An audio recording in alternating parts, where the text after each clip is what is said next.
They've crossed the seas, braved the jungles of India, and saved a life. But the clock is still ticking. As Phileas Fogg and Passepartout race eastward, the challenges grow.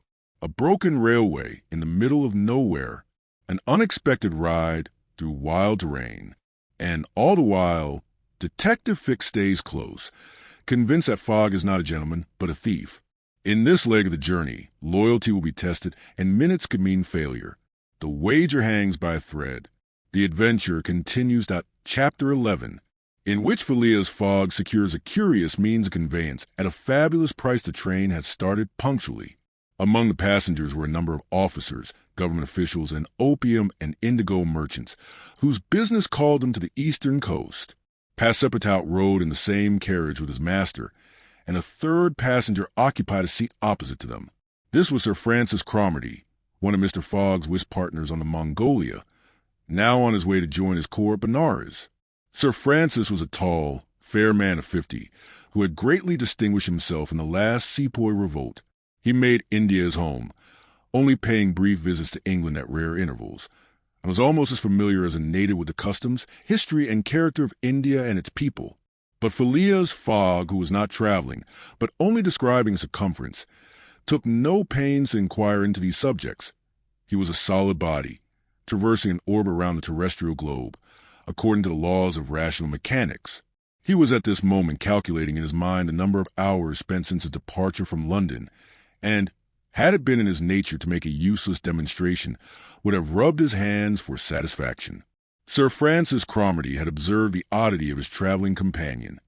Although the only opportunity he had for studying him had been while he was dealing the cards and between two rubbers, and questioned himself whether a human heart really beat beneath this cold exterior, and whether Phileas Fogg had any sense of the beauties of nature.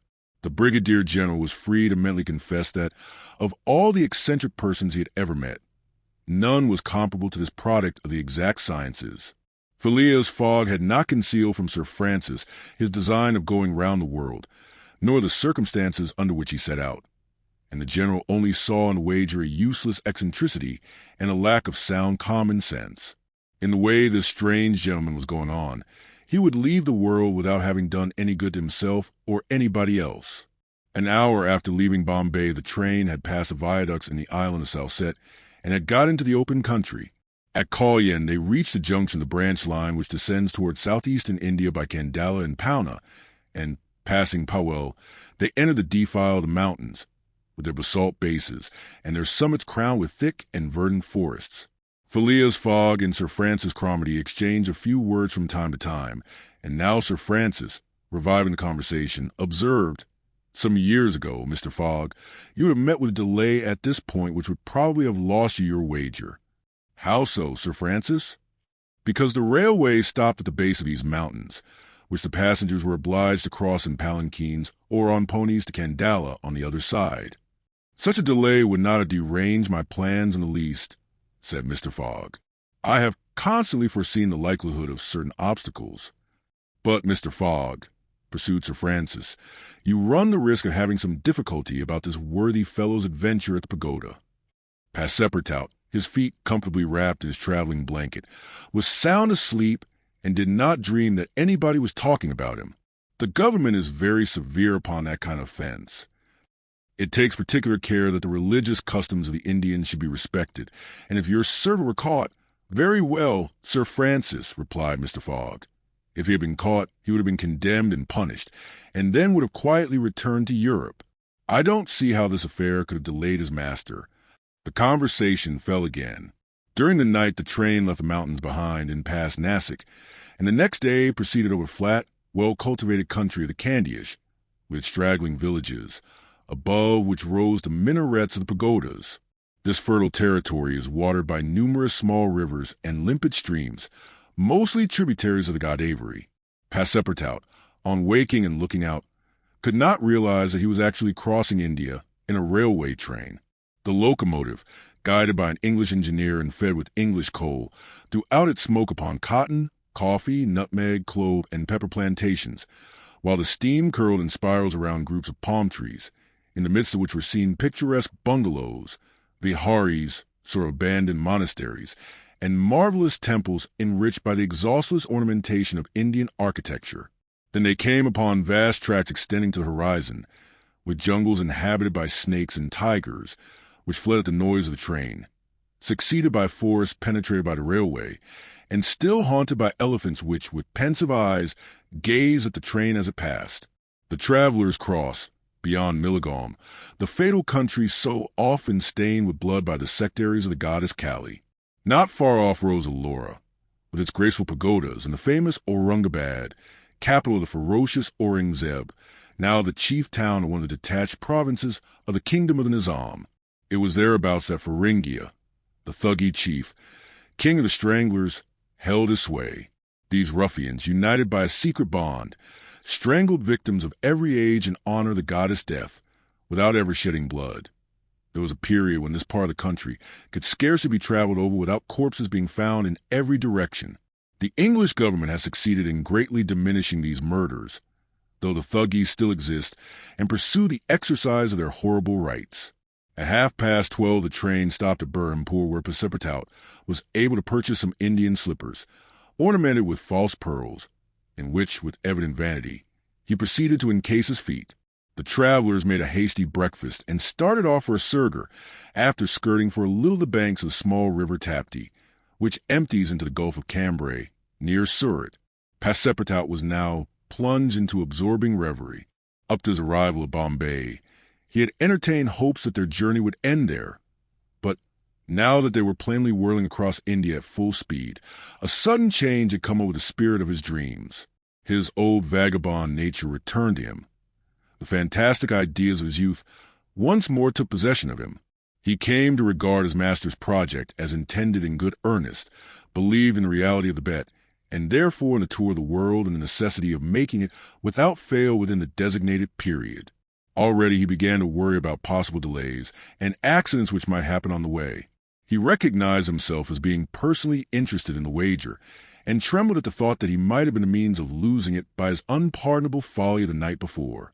Being much less cool-headed than Mr. Fogg, he was much more restless, counting and recounting the days passed over, uttering maledictions when the train stopped, and accusing it of sluggishness, and mentally blaming Mr. Fogg for not having bribed the engineer. The worthy fellow was ignorant that, while it was possible by such means to hasten the rate of a steamer, it could not be done on the railway. The train entered the defile of the Sutpur Mountains, which separate the Kandyish from Bundelkund, towards evening. The next day Sir Francis Cromarty asked Passepartout what time it was, to which, on consulting his watch, he replied that it was 3 in the morning. This famous timepiece, always regulated on the Greenwich meridian, which was now some 77 degrees westward, was at least 4 hours slow. Sir Francis corrected Passepartout's time, whereupon the latter made the same remark that he had done to Fix, and upon the general insisting that the watch should be regulated in each new meridian, since he was constantly going eastward, that is, in the face of the sun, and therefore the days were shorter by 4 minutes for each degree gone over, Passepartout obstinately refused to alter his watch, which he kept at London time.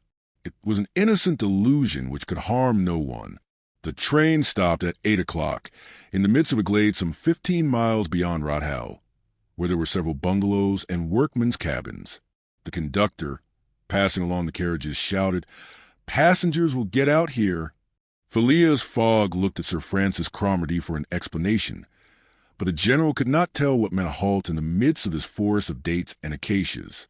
Passepartout, not less surprised, rushed out and speedily returned, crying, "Monsieur, no more railway." "What do you mean?" asked Sir Francis. "I mean to say that the train isn't going on." The general at once stepped out, while Phileas Fogg calmly followed him, and they proceeded together to the conductor. "Where are we?" asked Sir Francis. "At the hamlet of Colby." "Do we stop here?" "Certainly. The railway isn't finished." "What?" "Not finished. No. There's still a matter of 50 miles to be laid from here to Allahabad, where the line begins again. But the papers announce the opening of the railway throughout. What would you have, officer?" The papers were mistaken.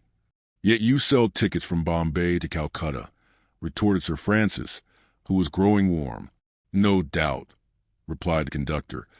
but the passengers know that they must provide means of transportation for themselves from Colby to Allahabad. Sir Francis was furious. Passepartout would willingly have knocked the conductor down, and did not dare to look at his master. "Sir Francis," said Mr. Fogg quietly, "we will, if you please, look about for some means of conveyance to Allahabad." "Mr. Fogg, this is a delay greatly to your disadvantage." "No, Sir Francis, it was foreseen." "What?" "You knew that the way—" "Not at all, but I knew that some obstacle or other would sooner or later arise on my route. Nothing, therefore, is lost. I have 2 days, which I have already gained, to sacrifice. A steamer leaves Calcutta for Hong Kong at noon on the 25th. This is the 22nd, and we shall reach Calcutta in time." There was nothing to say to so confident a response. It was but too true that the railway came to a termination at this point. The papers were like some watches, which have a way of getting too fast, and had been premature in their announcement of the completion of the line. The greater part of the travelers were aware of this interruption, and, leaving the train, they began to engage such vehicles as the village could provide 4-wheel palkagaris, wagons drawn by zebus, carriages that looked like perambulating pagodas, palanquins, ponies, and what not.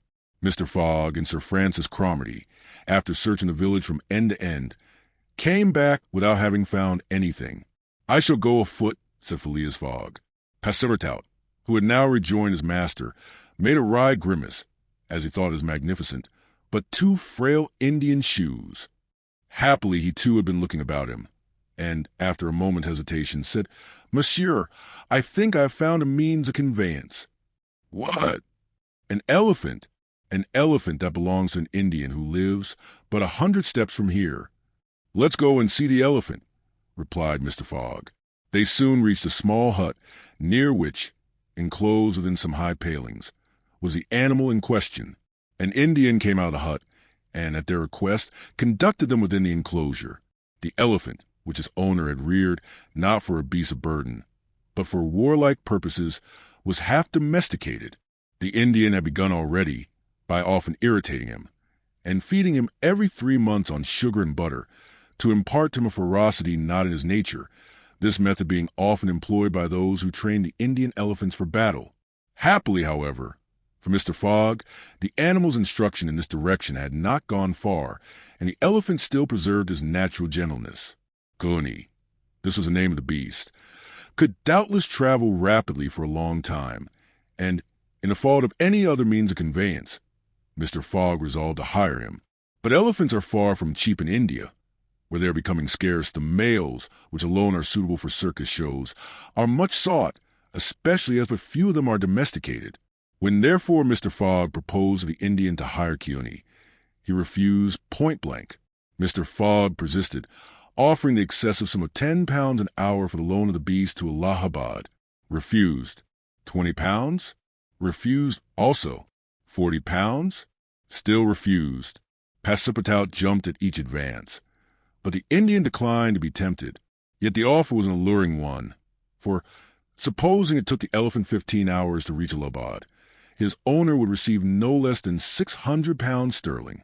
Phileas Fogg, without getting in the least flurried, then proposed to purchase the animal outright, and at first offered £1,000 for him. The Indian, perhaps thinking he was going to make a great bargain, still refused. Sir Francis Cromarty took Mr. Fogg aside, and begged him to reflect before he went any further, to which that gentleman replied that he was not in the habit of acting rashly, that a bet of £20,000 was at stake, that the elephant was absolutely necessary to him, and that he would secure him if he had to pay 20 times his value. Returning to the Indian, whose small, sharp eyes, glistening with avarice, betrayed that with him it was only a question of how great a price he could obtain, Mr. Fogg offered first £1,200, then £1,500, £1,800, £2,000. Passepartout, usually so rubicund, was fairly white with suspense. At £2,000 the Indian yielded. "What price, good heavens!" cried Passepartout, "for an elephant." It only remained now to find a guide, which was comparatively easy. A young Parsee, with an intelligent face, offered his services, which Mr. Fogg accepted, promising so generous a reward as to materially stimulate his zeal. The elephant was led out and equipped. The Parsee, who was an accomplished elephant driver, covered his back with a sort of saddlecloth and attached to each of his flanks some curiously uncomfortable howdahs. Phileas Fogg paid the Indian with some banknotes, which he extracted from a famous carpet bag, a proceeding that seemed to deprive poor Passepartout of his vitals. Then he offered to carry Sir Francis to Allahabad, which the brigadier gratefully accepted. As one traveler, the more would not be likely to fatigue the gigantic beast. Provisions were purchased at Colby, and, while Sir Francis and Mr. Fogg took the howdahs on either side, Passepartout got astride the saddlecloth between them. The Parsee perched himself on the elephant's neck, and at 9 o'clock they set out from the village, the animal marching off through the dense forest of palms by the shortest cut. Chapter 12, in which Phileas Fogg and his companions venture across the Indian forest, and what ensued. In order to shorten the journey, the guide passed to the left of the line, where the railway was still in process of being built. This line, owing to the capricious turnings of the Vindhya Mountains, did not pursue a straight course. The Parsee, who was quite familiar with the roads and paths in the district, declared that they would gain 20 miles by striking directly through the forest. Phileas Fogg and Sir Francis Cromarty, plunged to the neck in peculiar howdahs provided for them, were horribly jostled by the swift trotting of the elephant, spurred on as he was by the skillful Parsee, but they endured the discomfort with true British phlegm, talking little and scarcely able to catch a glimpse of each other. As for Passepartout, who was mounted on the beast's back and received the direct force of each concussion as he trod along, he was very careful, in accordance with his master's advice, to keep his tongue from between his teeth, as it would otherwise have been bitten off short. The worthy fellow bounced from the elephant's neck to his rump and vaulted like a clown on a springboard. Yet he laughed in the midst of his bouncing, and from time to time took a piece of sugar out of his pocket and inserted it in Keaweney's trunk, who received it without in the least slackening his regular trot. After 2 hours the guide stopped the elephant and gave him an hour for rest, during which Keaweney, after quenching his thirst at a neighboring spring, set to devouring the branches and shrubs round about him. Neither Sir Francis nor Mr. Fogg regretted the delay, and both descended with feeling of relief. "Why, he's made of iron!" exclaimed the general, gazing admiringly on Keaweney. "Of forged iron," replied Passepartout, as he set about preparing a hasty breakfast. At noon the Parsee gave the signal of departure. The country soon presented a very savage aspect. Copses of dates and dwarf palms succeeded the dense forests, then vast dry plains dotted with scanty shrubs and sown with great blocks of syenite. All this portion of Bundelkund, which is little frequented by travelers, is inhabited by a fanatical population, hardened in the most horrible practices of the Hindu faith. The English have not been able to secure complete dominion over this territory, which is subjected to the influence of Rajas, whom it is almost impossible to reach in their inaccessible mountain fastnesses. The traveler several times saw bands of ferocious Indians who, when they perceived the elephant striding across country, made angry and threatening motions. The Parsee avoided them as much as possible. Few animals were observed on the route. Even the monkeys hurried from their path with contortions and grimaces which convulsed Passepartout with laughter. In the midst of his gaiety, however, one thought troubled the worthy servant. What would Mr. Fogg do with the elephant when he got to Allahabad? Would he carry him on with him? Impossible. The cost of transporting him would make him ruinously expensive. Would he sell him or set him free? The estimable beast certainly deserves some consideration. Should Mr. Fogg choose to make him, Passepartout, a present of Keaweney, he would be very much embarrassed, and these thoughts did not cease worrying him for a long time. The principal chain of the Vindhyas was crossed by 8 in the evening, and another halt was made on the northern slope in a ruined bungalow. They had gone nearly 25 miles that day, and an equal distance still separated them from the station of Allahabad. The night was cold. The Parsee lit a fire in the bungalow with a few dry branches, and the warmth was very grateful. Provisions purchased at Colby sufficed for supper, and the travelers ate ravenously. The conversation, beginning with a few disconnected phrases, soon gave place to loud and steady snores. The guide watched Keaweney, who slept standing, bolstering himself against the trunk of a large tree. Nothing occurred during the night to disturb the slumberers, although occasional growls from panthers and chatterings of monkeys broke the silence. The more formidable beasts made no cries or hostile demonstration against the occupants of the bungalow. Sir Francis slept heavily, like an honest soldier overcome with fatigue. Passepartout was wrapped in uneasy dreams of the bouncing of the day before. As for Mr. Fogg, he slumbered as peacefully as if he had been in a serene mansion in Savile Row. The journey was resumed at 6 in the morning. The guide hoped to reach Allahabad by evening. In that case, Mr. Fogg would only lose a part of the 48 hours saved since the beginning of the tour.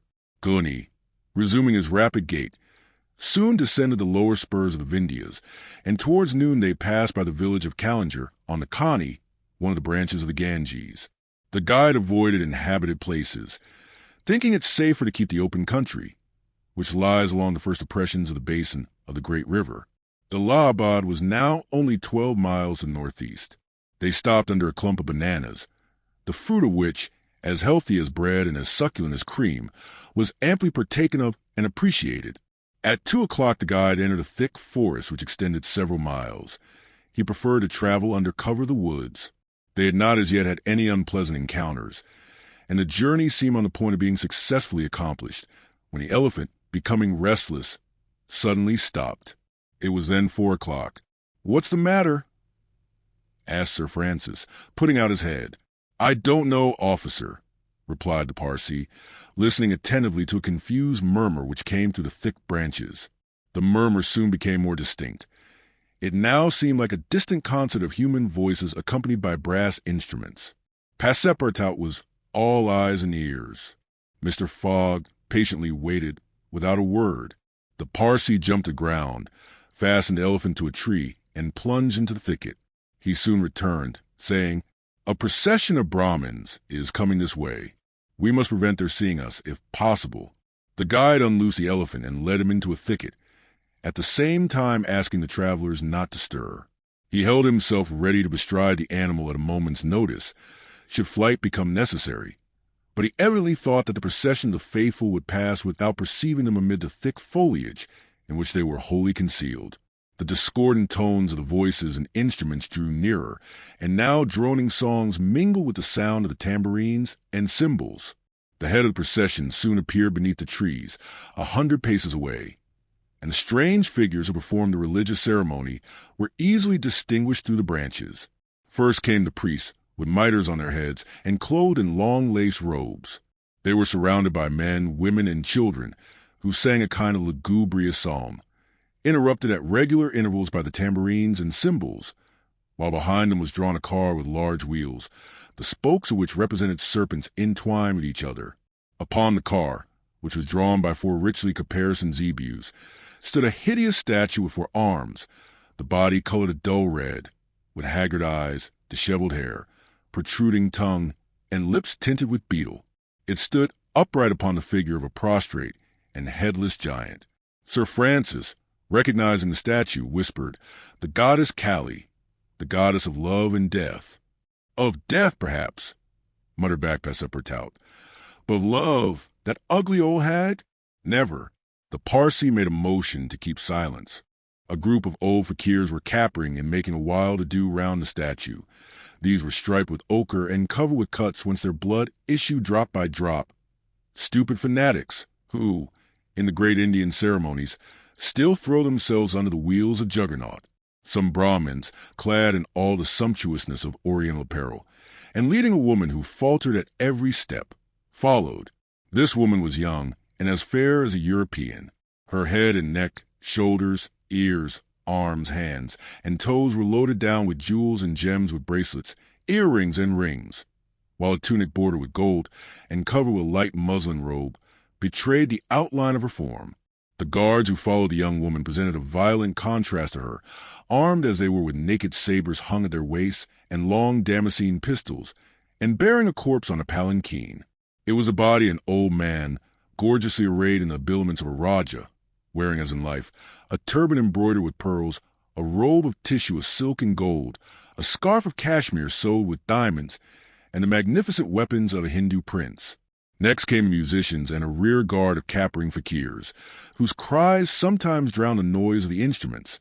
These closed the procession. Sir Francis watched the procession with a sad countenance, and, turning to the guide, said, "A suttee." The Parsee nodded, and put his finger to his lips. The procession slowly wound under the trees, and soon its last ranks disappeared in the depths of the wood. The songs gradually died away. Occasionally cries were heard in the distance, until at last all was silence again. Phileas Fogg had heard what Sir Francis said, and as soon as the procession had disappeared, asked, "What is a suttee?" "A suttee," returned the general, "is a human sacrifice, but a voluntary one. The woman you have just seen will be burned tomorrow at the dawn of day." "Oh, the scoundrels!" cried Passepartout, who could not repress his indignation. "And the corpse?" asked Mr. Fogg. "Is that of the prince, her husband," said the guide, "an independent Rajah of Bundelkund." "Is it possible," resumed Phileas Fogg, his voice betraying not the least emotion, "that these barbarous customs still exist in India, and that the English have been unable to put a stop to them?" "These sacrifices do not occur in the larger portion of India," replied Sir Francis, "but we have no power over these savage territories, and especially here in Bundelkund. The whole district north of the Vindhyas is the theater of incessant murders and pillage." "The poor wretch!" exclaimed Passepartout. "To be burned alive?" "Yes," returned Sir Francis, "burned alive, and, if she were not, you cannot conceive what treatment she would be obliged to submit to from her relatives. They would shave off her hair, feed her on a scanty allowance of rice, treat her with contempt. She would be looked upon as an unclean creature, and would die in some corner like a scurvy dog. The prospect of so frightful an existence drives these poor creatures to the sacrifice much more than love or religious fanaticism. Sometimes, however, the sacrifice is really voluntary, and it requires the active interference of the government to prevent it. Several years ago, when I was living at Bombay, a young widow asked permission of the governor to be burned along with her husband's body, but, as you may imagine, he refused.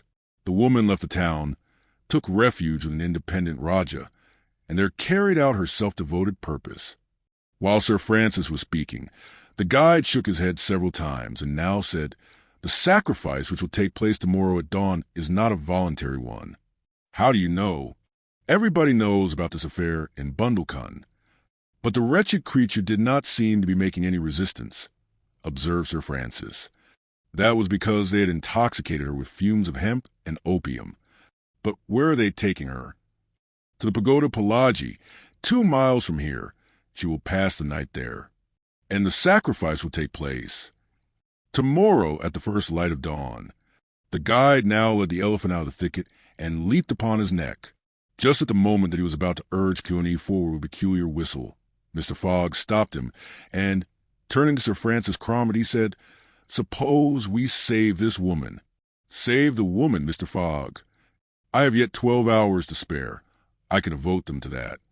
"Why? You are a man of heart." "Sometimes," replied Phileas Fogg quietly, "when I have the time." Chapter 13, in which Passepartout receives a new proof that fortune favors the brave. The project was a bold one, full of difficulty, perhaps impracticable. Mr. Fogg was going to risk life, or at least liberty, and therefore the success of his tour. But he did not hesitate, and he found in Sir Francis Cromarty an enthusiastic ally.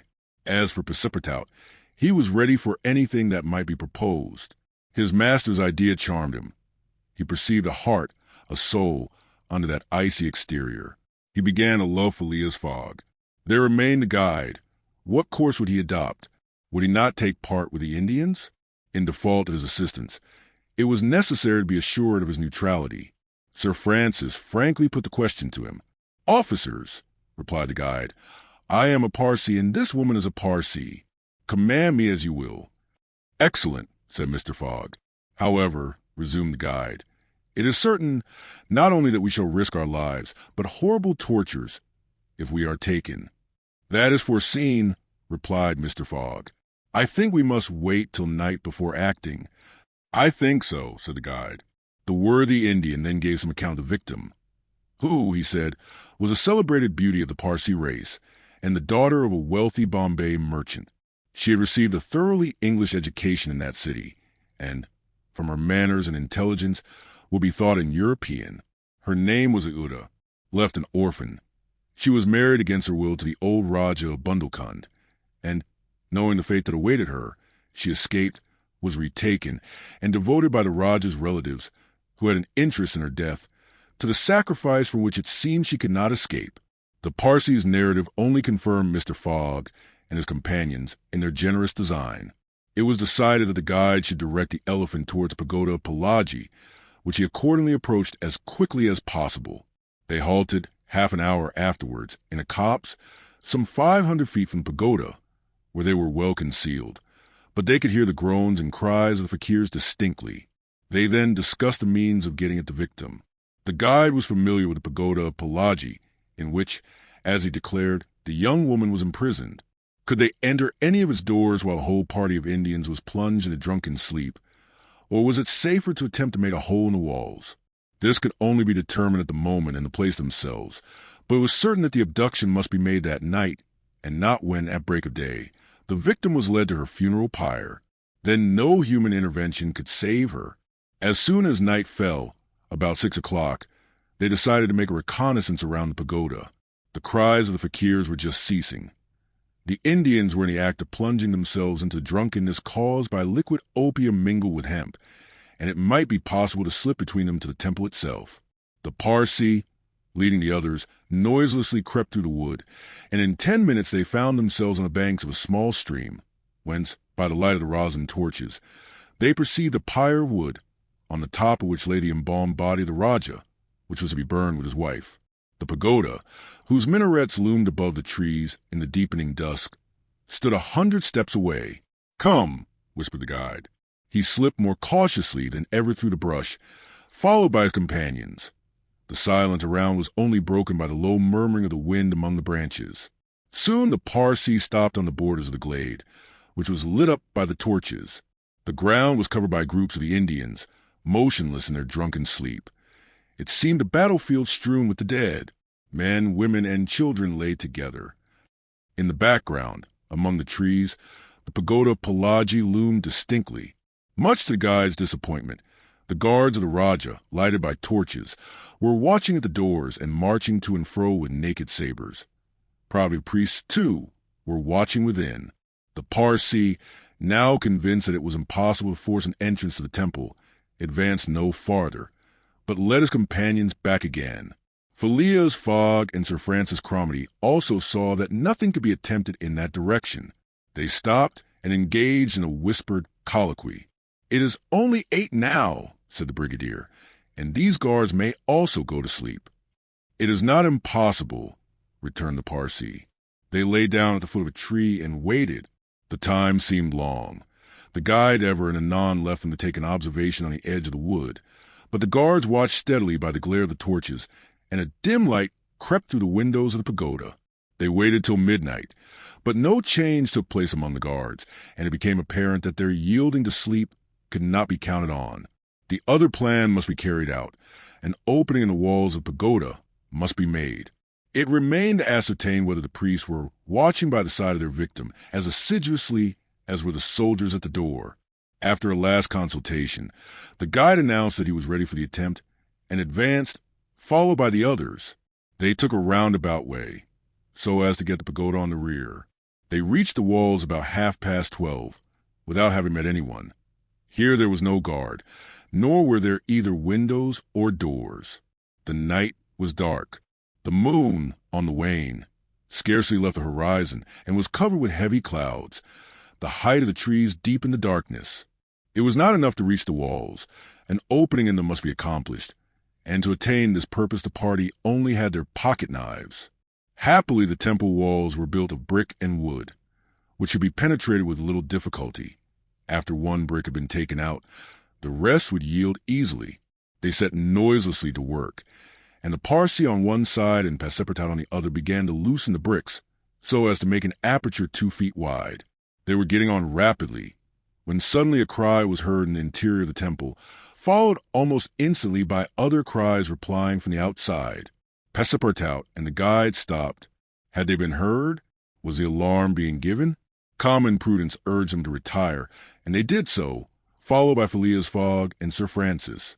They again hid themselves in the wood, and waited till the disturbance, wherever it might be, ceased, holding themselves ready to resume their attempt without delay.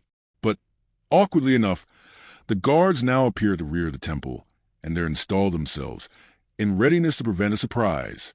It would be difficult to describe the disappointment of the party, thus interrupted in their work. They could not now reach the victim. How, then, could they save her? Sir Francis shook his fists.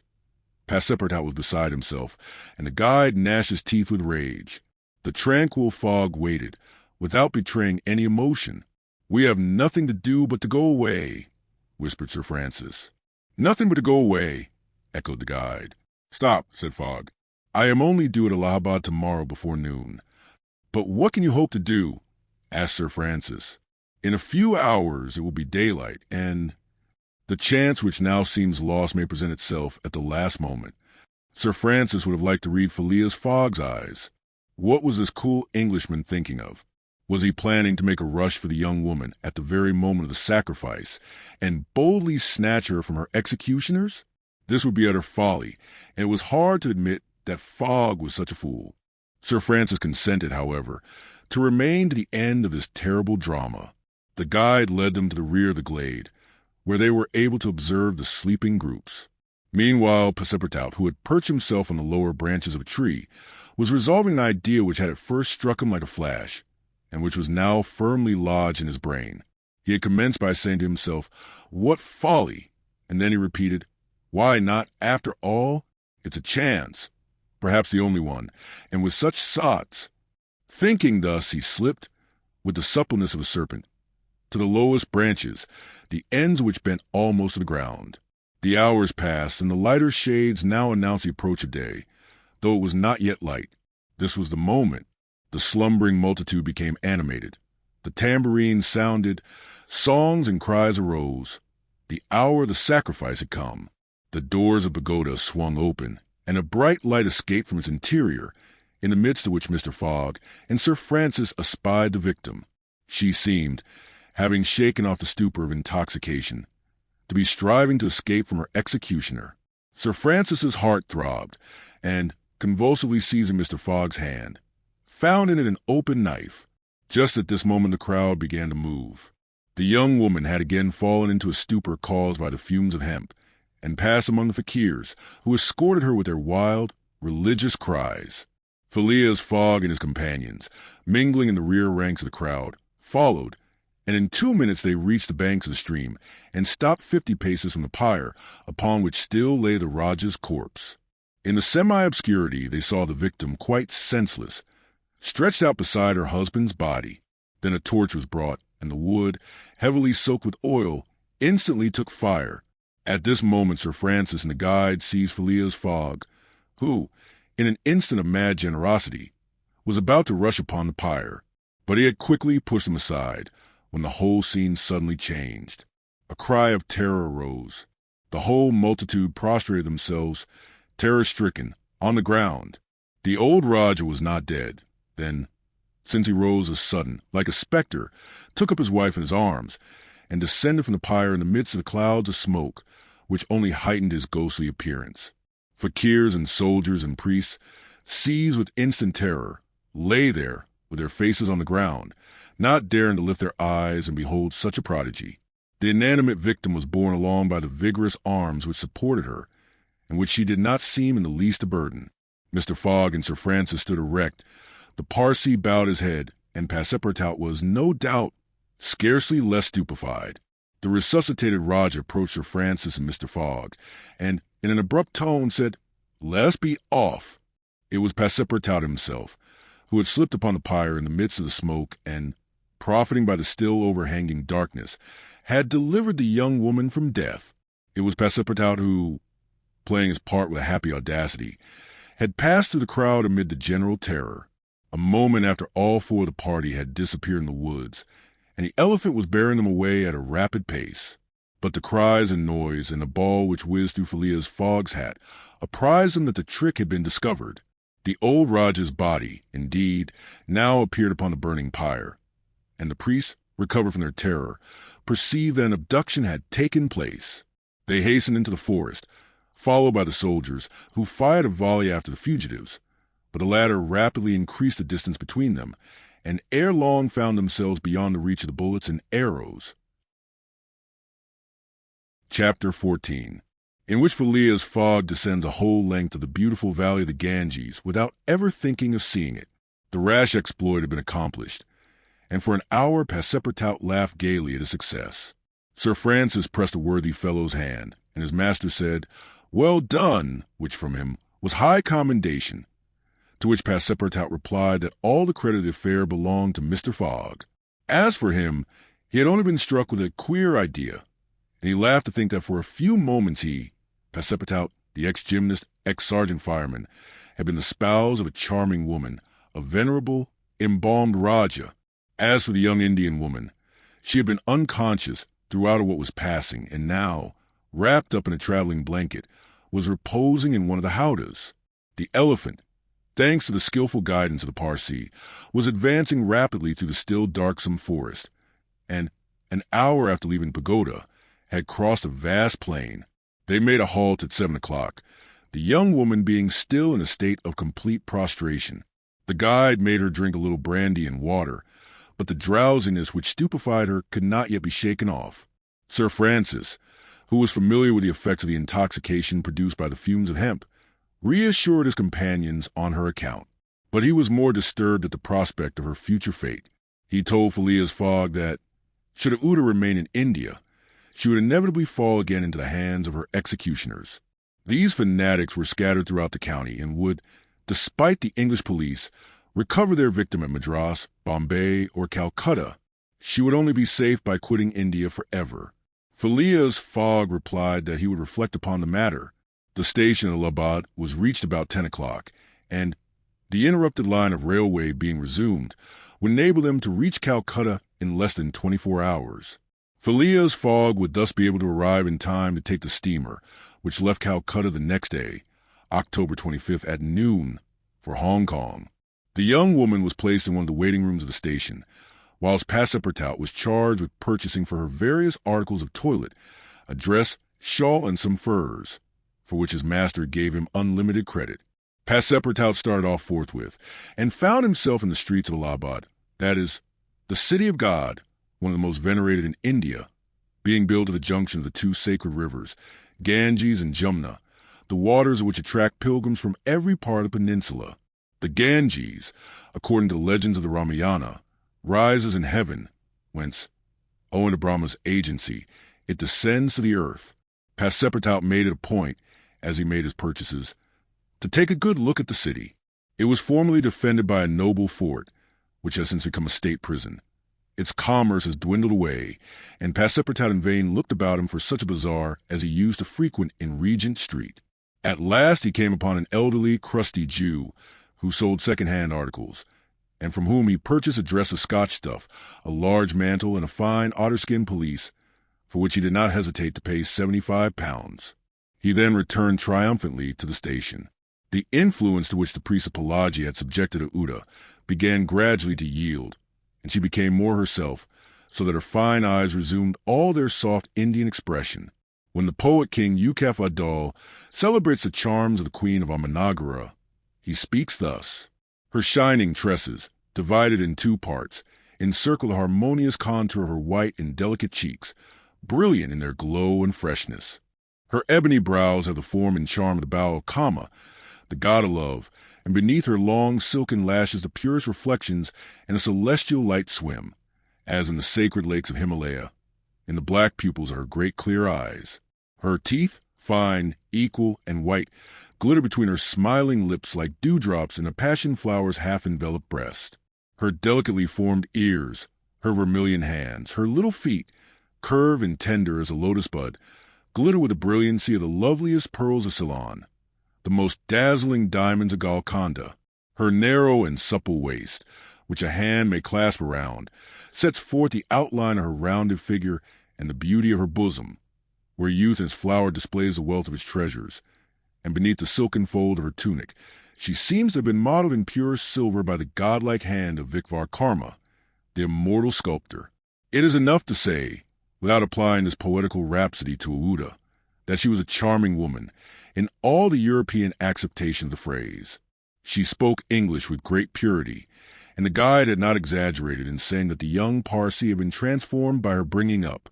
The train was about to start from Allahabad, and Mr. Fogg proceeded to pay the guide the price agreed upon for his service, and not a farthing more, which astonished Passepartout, who remembered all that his master owed to the guide's devotion.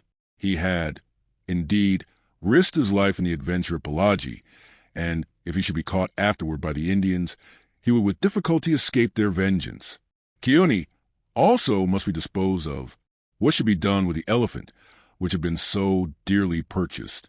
Phileas Fogg had already determined this question. "Parsi," said he to the guide, "you have been serviceable and devoted. I have paid for your service, but not for your devotion. Would you like to have this elephant? He is yours."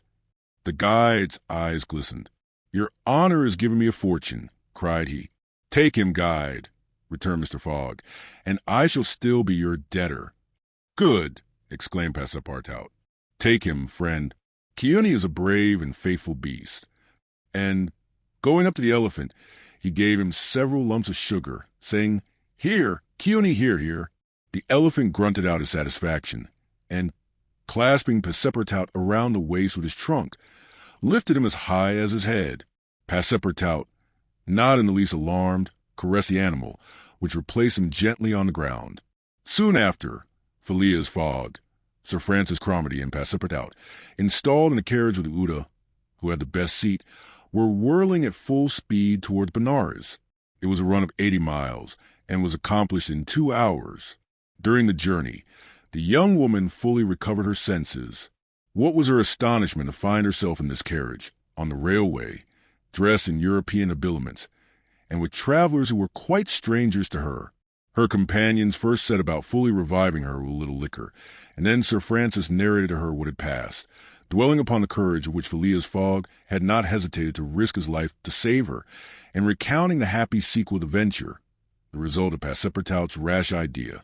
Mr. Fogg said nothing, while Passepartout, abashed, kept repeating that it wasn't worth telling. Aouda pathetically thanked her deliverers, rather with tears than words. Her fine eyes interpreted her gratitude better than her lips. Then, as her thoughts strayed back to the scene of the sacrifice, and recalled the dangers which still menaced her, she shuddered with terror.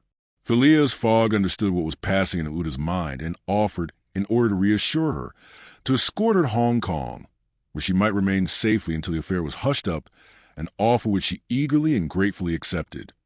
She had, it seems, a Parsi relation who was one of the principal merchants of Hong Kong, which is wholly an English city, though on an island on the Chinese coast. At 12:30 the train stopped at Benares. The Brahmin legends assert that this city is built on the site of the ancient Kasi, which, like Muhammad's tomb, was once suspended between heaven and earth, though the Benares of today, which the Orientalists call the Athens of India, stands quite unpoetically on the solid earth. Passepartout caught glimpses of its brick houses and clay huts, giving an aspect of desolation to the place, as the train entered it. Benares was Sir Francis Cromarty's destination, the troops he was rejoining being encamped some miles northward of the city. He bade adieu to Phileas Fogg, wishing him all success, and expressing the hope that he would come that way again in a less original but more profitable fashion. Mr. Fogg lightly pressed him by the hand. The parting of Aouda, who did not forget what she owed Sir Francis, betrayed more warmth, and as for Passepartout, he received a hearty shake of the hand from the gallant general. The railway, on leaving Benares, passed for a while along the valley of the Ganges. Through the windows of their carriage the travelers had glimpses of the diversified landscape of Behar, with its mountains clothed in verdure, its fields of barley, wheat, and corn, its jungles peopled with green alligators, its neat villages, and its still thickly leaved forests. Elephants were bathing in the waters of the sacred river, and groups of Indians, despite the advanced season and chilly air, were performing solemnly their pious ablutions. These were fervent Brahmins, the bitterest foes of Buddhism, their deities being Vishnu, the solar god, Shiva, the divine impersonation of natural forces, and Brahma, the supreme ruler of priests and legislators.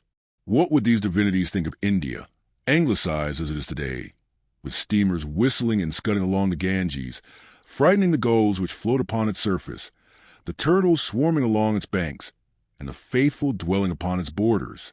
The panorama passed before their eyes like a flash, Save when the steam concealed it fitfully from view, the travelers could scarcely discern the Fort Chupani, 20 miles southwestward from Benares, the ancient stronghold of the Rajas of Behar, or Gazipur and its famous rosewater factories, or the tomb of Lord Cornwallis, rising on the left bank of the Ganges.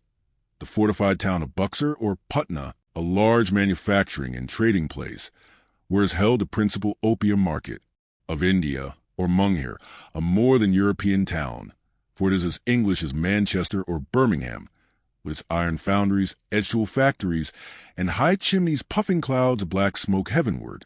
Night came on. The train passed on at full speed, in the midst of the roaring of the tigers, bears, and wolves which fled before the locomotive, and the marvels of Bengal, Golconda, Ruingor, Murshidabad, the ancient capital, Burdwan, Hugli, and the French town of Chandernagor, where Passepartout would have been proud to see his country's flag flying, were hidden from their view in the darkness. Calcutta was reached at 7 in the morning, and the packet left for Hong Kong at noon, so that Phileas Fogg had 5 hours before him. According to his journal, he was due at Calcutta on the 25th of October, and that was the exact date of his actual arrival. He was therefore neither behindhand nor ahead of time. The 2 days gained between London and Bombay had been lost, as has been seen, in the journey across India, but it is not to be supposed that Phileas Fogg regretted them. Chapter 15, in which the bag of banknotes disgorges some thousands of pounds more. The train entered the station, and Passepartout, jumping out first, was followed by Mr. Fogg, who assisted his fair companion to descend. Phileas Fogg intended to proceed at once to the Hong Kong steamer, in order to get Uda comfortably settled for the voyage. He was unwilling to leave her while they were still on dangerous ground. Just as he was leaving the station, a policeman came up to him and said, "Mr. Phileas Fogg?" "I am he." "Is this man your servant?" added the policeman, pointing to Passepartout. "Yes. Be so good, both of you, as to follow me." Mr. Fogg betrayed no surprise whatever. The policeman was a representative of the law, and law is sacred to an Englishman. Passepartout tried to reason about the matter, but the policeman tapped him with a stick, and Mr. Fogg made him a signal to obey. "May this young lady go with us?" asked he. "She may," replied the policeman. Mr. Fogg, Uda, and Passepartout were conducted to a pakagari, a sort of four-wheeled carriage, drawn by 2 horses, in which they took their places and were driven away. No one spoke during the 20 minutes which elapsed before they reached their destination. They first passed through the black town, with its narrow streets, its miserable, dirty huts, and squalid population, then to the European town, which presented relief in its bright brick mansions, shaded by coconut trees and bristling with masts, where, although it was early morning, elegantly dressed horsemen and handsome equipages were passing back and forth. The carriage stopped before a modest-looking house, which, however, did not have the appearance of a private mansion, the policeman having requested his prisoners, for so, truly, they might be called, to descend, conducted them into a room with barred windows, and said, "You will appear before Judge Obadiah at 8:30. He then retired and closed the door. "Why, we are prisoners," exclaimed Passepartout, falling into a chair. Uda, with an emotion she tried to conceal, said to Mr. Fogg, "Sir, you must leave me to my fate. It is on my account that you receive this treatment. It is for having saved me." Phileas Fogg contented himself with saying that it was impossible. It was quite unlikely that he should be arrested for preventing a suttee. The complainants would not dare present themselves with such a charge. There was some mistake. Moreover, he would not, in any event, abandon Uda, but would escort her to Hong Kong. "But the steamer leaves at noon," observed Passepartout nervously. "We shall be on board by noon," replied his master placidly. It was said so positively that Passepartout could not help muttering to himself, "Parbleu, that's certain. Before noon we shall be on board." But he was by no means reassured. At 8:30 the door opened. The policeman appeared, and, requesting them to follow him, led the way to an adjoining hall. It was evidently a courtroom, and a crowd of Europeans and natives already occupied the rear of the apartment. Mr. Fogg and his 2 companions took their places on a bench opposite the desks of the magistrate and his clerk. Immediately after, Judge Obadiah, a fat, round man, followed by the clerk, entered. He proceeded to take down a wig which was hanging on a nail and put it hurriedly on his head. "The first case," said he.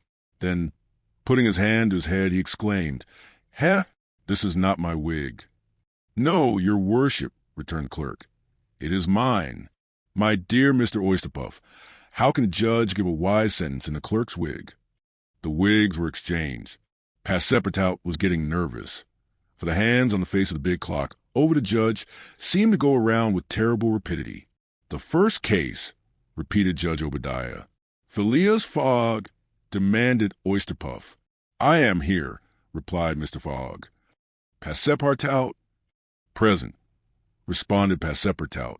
"Good," said the judge. "You have been looked for prisoners for 2 days on the trains from Bombay." "But what are we accused?" asked Passepartout impatiently. "You are about to be informed." "I am an English subject, sir," said Mr. Fogg, "and I have the right." "Have you been ill-treated?" "Not at all." "Very well. Let the complainants come in." A door was swung open by order of the judge, and 3 Indian priests entered. "That's it," muttered Passepartout.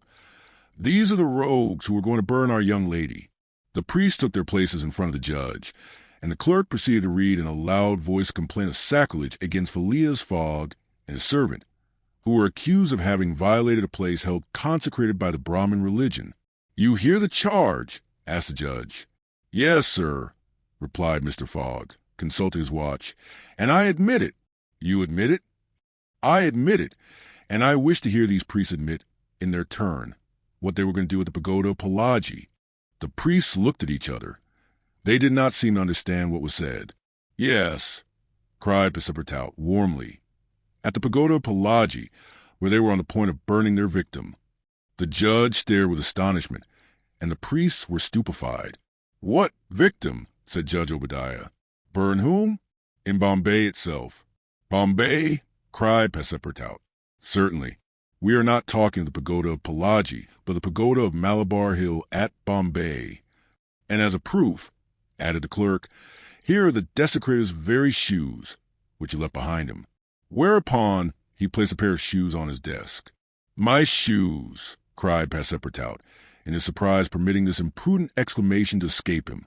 The confusion of master and man, who had quite forgotten the affair at Bombay, for which they were now detained at Calcutta, may be imagined.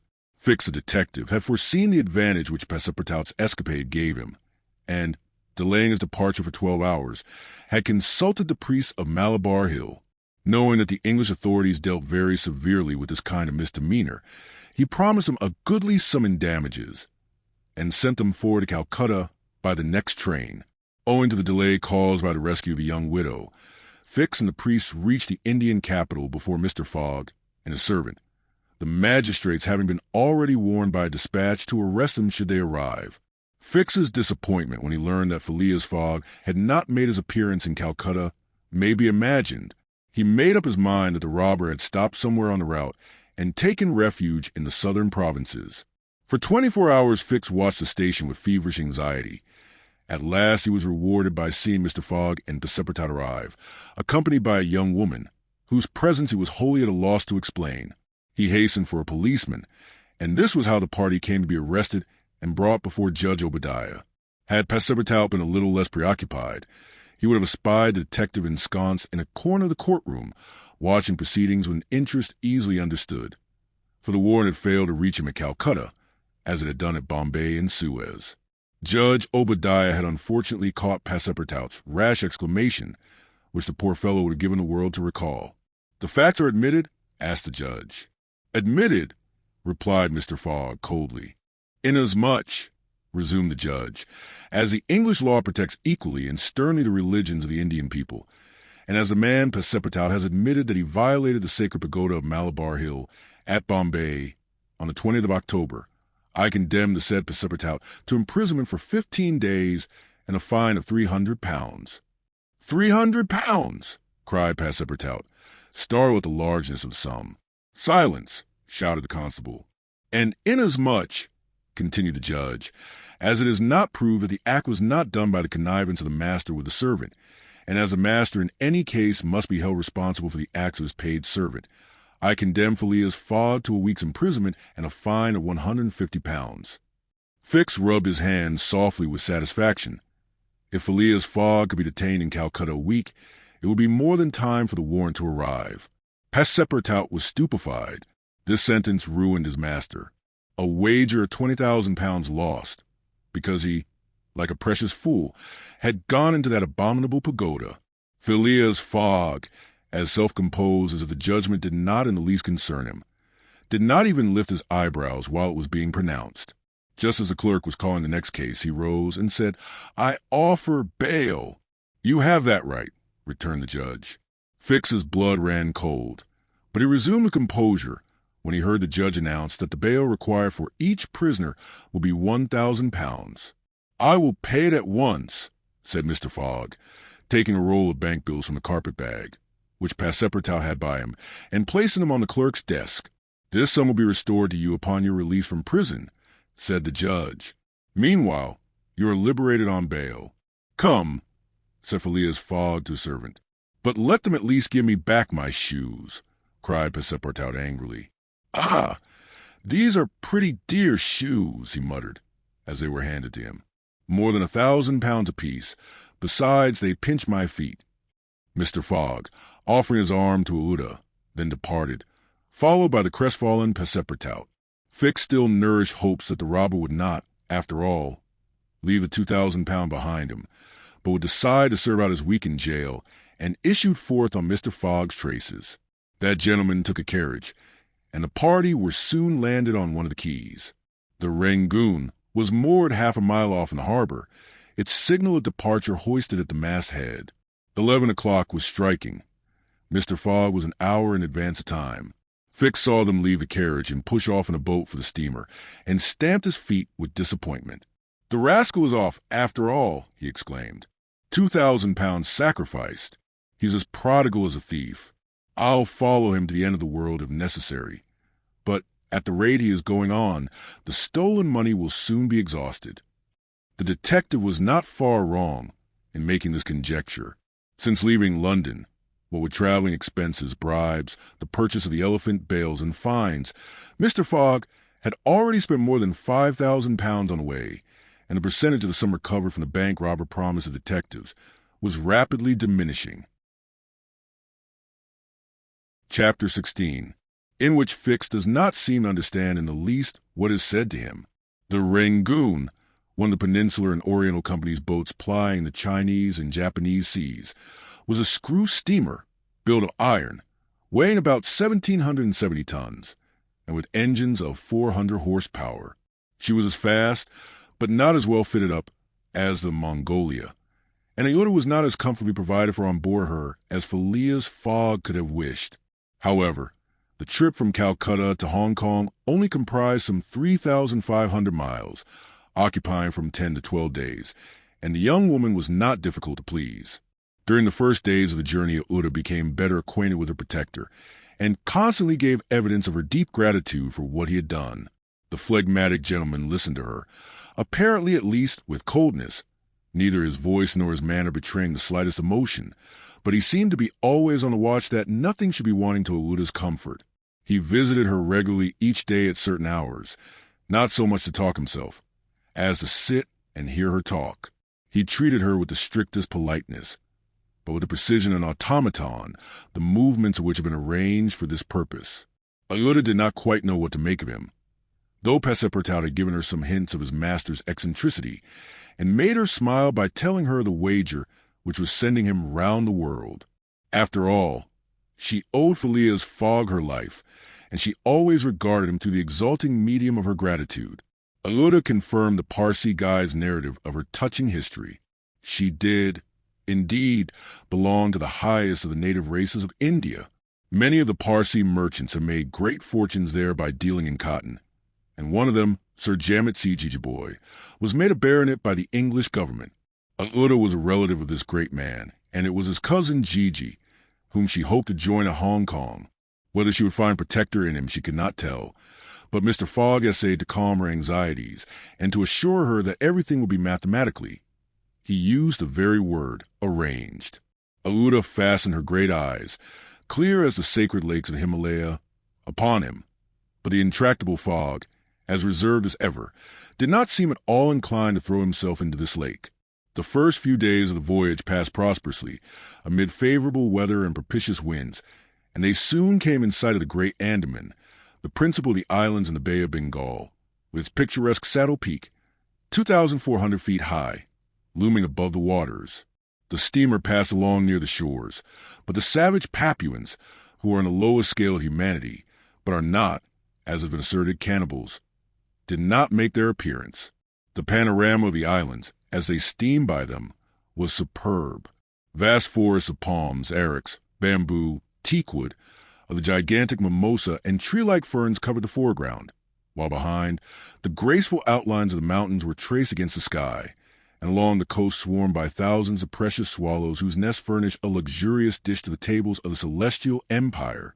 The varied landscape afforded by the Andaman Islands was soon passed, however, and the Rangoon rapidly approached the Straits of Malacca, which gave access to the China Seas. What was Detective Fix, so unluckily drawn on from country to country, doing all this while he had managed to embark on the Rangoon at Calcutta without being seen by Passepartout, after leaving orders that, if the warrant should arrive, it should be forwarded to him at Hong Kong, and he hoped to conceal his presence to the end of the voyage. It would have been difficult to explain why he was on board without awakening Passepartout's suspicions, who thought him still at Bombay. But necessity impelled him, nevertheless, to renew his acquaintance with the worthy servant, as will be seen. All the detective's hopes and wishes were now centered on Hong Kong, for the steamer's stay at Singapore would be too brief to enable him to take any steps there. The arrest must be made at Hong Kong, or the robber would probably escape him forever. Hong Kong was the last English ground on which he would set foot. Beyond China, Japan, America offered Fogg an almost certain refuge. If the warrant should at last make its appearance at Hong Kong, Fix could arrest him and give him into the hands of the local police, and there would be no further trouble. But beyond Hong Kong, a simple warrant would be of no avail. An extradition warrant would be necessary, and that would result in delays and obstacles of which the rascal would take advantage to elude justice. Fix thought over these probabilities during the long hours which he spent in his cabin, and kept repeating to himself, "Now, either the warrant will be at Hong Kong, in which case I shall arrest my man, or it will not be there, and this time it is absolutely necessary that I should delay his departure. I have failed at Bombay, and I have failed at Calcutta. If I fail at Hong Kong, my reputation is lost. Cost what it may, I must succeed. But how shall I prevent his departure, if that should turn out to be my last resource?" Fix made up his mind that, if worse came to worse, he would make a confidant of Passepartout, and tell him what kind of fellow his master really was. That Passepartout was not Fogg's accomplice, he was very certain. The servant, enlightened by his disclosure and afraid of being himself implicated in the crime, would doubtless become an ally of the detective. But this method was a dangerous one, only to be employed when everything else had failed. A word from Passepartout to his master would ruin all. The detective was therefore in a sore strait. But suddenly a new idea struck him. The presence of Uda on the Rangoon, in company with Phileas Fogg, gave him new material for reflection. Who was this woman? What combination of events had made her Fogg's traveling companion? They had evidently met somewhere between Bombay and Calcutta, but where? Had they met accidentally, or had Fogg gone into the interior purposely in quest of this charming damsel? Fix was fairly puzzled. He asked himself whether there had not been a wicked elopement, and this idea so impressed itself upon his mind that he determined to make use of the supposed intrigue. Whether the young woman were married or not, he would be able to create such difficulties for Mr. Fogg at Hong Kong that he could not escape by paying any amount of money. But could he even wait till they reached Hong Kong? Fogg had an abominable way of jumping from one boat to another, and, before anything could be effected, might get full underway again for Yokohama. Fix decided that he must warn the English authorities and signal the Rangoon before her arrival. This was easy to do, since the steamer stopped at Singapore, whence there is a telegraphic wire to Hong Kong. He finally resolved, moreover, before acting more positively, to question Passepartout. It would not be difficult to make him talk, and, as there was no time to lose, Fix prepared to make himself known. It was now the 30th of October, and on the following day the Rangoon was due at Singapore. Fix emerged from his cabin and went on deck. Passepartout was promenading up and down in the forward part of the steamer. The detective rushed forward with every appearance of extreme surprise and exclaimed, "You here on the Rangoon?" "What, Monsieur Fix? Are you on board?" returned the really astonished Passepartout, recognizing his crony of the Mongolia. "Why, I left you at Bombay, and here you are on the way to Hong Kong. Are you going round the world too?" No, replied Fix. "I shall stop at Hong Kong, at least for some days." "Hum," said Passepartout, who seemed for an instant perplexed. "But how is it I have not seen you on board since we left Calcutta?" "Oh, a trifle of seasickness. I've been staying in my berth. The Gulf of Bengal does not agree with me as well as the Indian Ocean. And how is Mr. Fogg?" "As well and as punctual as ever, not a day behind time. But, Monsieur Fix, you don't know that we have a young lady with us." "A young lady?" replied the detective, not seeming to comprehend what was said. Passepartout thereupon recounted Aouda's history, the affair at the Bombay Pagoda, the purchase of the elephant for £2,000, the rescue, the arrest and sentence of the Calcutta court, and the restoration of Mr. Fogg and himself to liberty on bail. Fix, who was familiar with the last events, seemed to be equally ignorant of all that Passepartout related, and the latter was charmed to find so interested a listener. "But does your master propose to carry this young woman to Europe?" "Not at all. We are simply going to place her under protection of one of her relatives, a rich merchant at Hong Kong." "Nothing to be done there," said Fix to himself, concealing his disappointment. "A glass of gin, Mr. Passepartout?"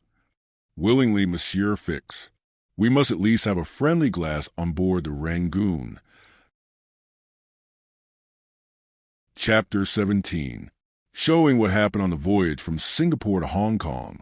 The detective and Passepartout met often on deck after this interview, though Fix was reserved and did not attempt to induce a companion to divulge any more facts concerning Mr. Fogg. He caught a glimpse of that mysterious gentleman once or twice, but Mr. Fogg usually confined himself to the cabin, where he kept Aouda company, or, according to his inveterate habit, took a hand at whist. Passepartout began very seriously to conjecture what strange chance kept Fix still on the route that his master was pursuing. It was really worth considering why the certainly very amiable and complacent person whom he had first met at Suez had then encountered on board the Mongolia, who disembarked at Bombay, which he announced as his destination, and now turned up so unexpectedly on the Rangoon, was following Mr. Fogg's track step by step. What was Fix's object? Passepartout was ready to wager his Indian shoes, which he religiously preserved, that Fix would also leave Hong Kong at the same time with them, and probably on the same steamer. Passepartout might have cudgelled his brain for a century without hitting upon the real object which the detective had in view. He never could have imagined that Phileas Fogg was being tracked as a robber around the globe. But, as it is in human nature to attempt a solution of every mystery, Passepartout suddenly discovered an explanation of Fix's movements, which was in truth far from unreasonable. Fix, he thought, could only be an agent of Mr. Fogg's friends at the Reform Club, sent to follow him up and ascertain that he really went round the world as had been agreed upon. "It's clear," repeated the worthy servant to himself, proud of his shrewdness. "He's a spy sent to keep us in view. That isn't quite the thing, either, to be spying Mr. Fogg, who is so honorable a man. Ah, gentlemen of the Reform, this shall cost you dear." Passepartout, enchanted with his discovery, resolved to say nothing to his master, lest he should be justly offended at this mistrust on the part of his adversaries. But he determined to chaff Fix, when he had the chance, with mysterious allusions, which, however, need not betray his real suspicions. During the afternoon of Wednesday, October 30th, the Rangoon entered the Strait of Malacca, which separates the peninsula of that name from Sumatra. The mountainous and craggy islets intercepted the beauties of this noble island from view of the travelers. The Rangoon weighed anchor at Singapore the next day at 4 a.m. to receive coal, having gained half a day on prescribed time of her arrival. Phileas Fogg noted this gain in his journal, and then, accompanied by Aouda, who betrayed a desire for a walk on shore, disembarked. Fix, who suspected Mr. Fogg's every movement, followed them cautiously, without being himself perceived, while Passepartout, laughing in his sleeve at Fix's manoeuvres, went about his usual errands. The island of Singapore is not imposing in aspect, for there are no mountains, yet its appearance is not without attractions. It is a park checkered by pleasant highways and avenues. A handsome carriage, drawn by a sleek pair of New Holland horses, carried Phileas Fogg and Aouda into the midst of rows of palms with brilliant foliage and of clove trees, whereof the cloves form the heart of a half-open flower. Pepper plants replaced the prickly hedges of European fields. Sago bushes, large ferns with gorgeous branches, varied the aspect of this tropical clime, while nutmeg trees in full foliage filled the air with a penetrating perfume. Agile and grinning bands of monkeys skipped about in the trees, nor were tigers wanting in the jungles. After a drive of 2 hours through the country, Aouda and Mr. Fogg returned to the town, which is a vast collection of heavy-looking, irregular houses, surrounded by charming gardens rich in tropical fruits and plants. At 10 o'clock they re-embarked, closely followed by the detective who had kept them constantly in sight, Passepartout, who had been purchasing several dozen mangoes, a fruit as large as good-sized apples, of a dark brown color outside and a bright red within, and whose white pulp, melting in the mouth, affords gourmands a delicious sensation, was waiting for them on deck. He was only too glad to offer some mangoes to Aouda, who thanked him very gracefully for them. At 11 o'clock, the Rangoon rode out of Singapore harbor, and in a few hours the high mountains of Malacca, with their forests, inhabited by the most beautifully furred tigers in the world, were lost to view. Singapore is distant some 1,300 miles from the island of Hong Kong, which is a little English colony near the Chinese coast. Phileas Fogg hoped to accomplish the journey in 6 days, so as to be in time for the steamer, which would leave on the 6th of November for Yokohama, the principal Japanese port.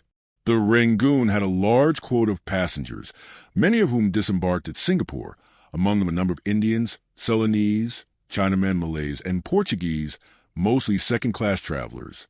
The weather, which had hitherto been fine, changed with the last quarter of the moon. The sea rolled heavily, and the wind at intervals rose almost to a storm, but happily blew from the southwest, and thus aided the steamer's progress. The captain as often as possible put up his sails, and under the double action of steam and sail the vessel made rapid progress along the coast of Annam and Cochin China. Owing to the defective construction of the Rangoon, however, unusual precautions became necessary in unfavorable weather, but the loss of time which resulted from this cause, while it nearly drove Passepartout out of his senses, did not seem to affect his master in the least. Passepartout blamed the captain, the engineer, and the crew, and consigned all who were connected with the ship to the land where the pepper grows. Perhaps the thought of the gas, which was remorselessly burning at his expense in Savile Row, had something to do with his hot impatience. "You are in a great hurry, then," said Fixem one day. "To reach Hong Kong? A very great hurry. Mr. Fogg, I suppose, is anxious to catch the steamer for Yokohama?" "Terribly anxious." "You believe in this journey around the world, then?" "Absolutely. Don't you, Mr. Fix?" I don't believe a word of it." "You're a sly dog," said Passepartout, winking at him. This expression rather disturbed Fix, without his knowing why. Had the Frenchman guessed his real purpose? He knew not what to think. But how could Passepartout have discovered that he was a detective? Yet, in speaking as he did, the man evidently meant more than he expressed. Passepartout went still further the next day. He could not hold his tongue. "Mr. Fix," said he, in a bantering tone, "shall we be so unfortunate as to lose you when we get to Hong Kong?" "Why?" responded Fix, a little embarrassed. "I don't know. Perhaps. Ah, if you would only go on with us. An agent of the Peninsular Company. You know, can't stop on the way. You were only going to Bombay, and here you are in China. America is not far off, and from America to Europe is only a step." Fix looked intently at his companion, whose countenance was as serene as possible, and laughed with him. But Passepartout persisted in chaffing him by asking him if he made much by his present occupation. "Yes and no," returned Fix. "There is good and bad luck in such things. But you must understand that I don't travel at my own expense." "Oh, I am quite sure of that," cried Passepartout, laughing heartily. Fix, fairly puzzled, descended to his cabin and gave himself up to his reflections. He was evidently suspected, Somehow or other the Frenchman had found out that he was a detective, but had he told his master? What part was he playing in all this? Was he an accomplice or not? Was the game, then, up? Fix spent several hours turning these things over in his mind, sometimes thinking that all was lost, then persuading himself that Fogg was ignorant of his presence, and then undecided what course it was best to take.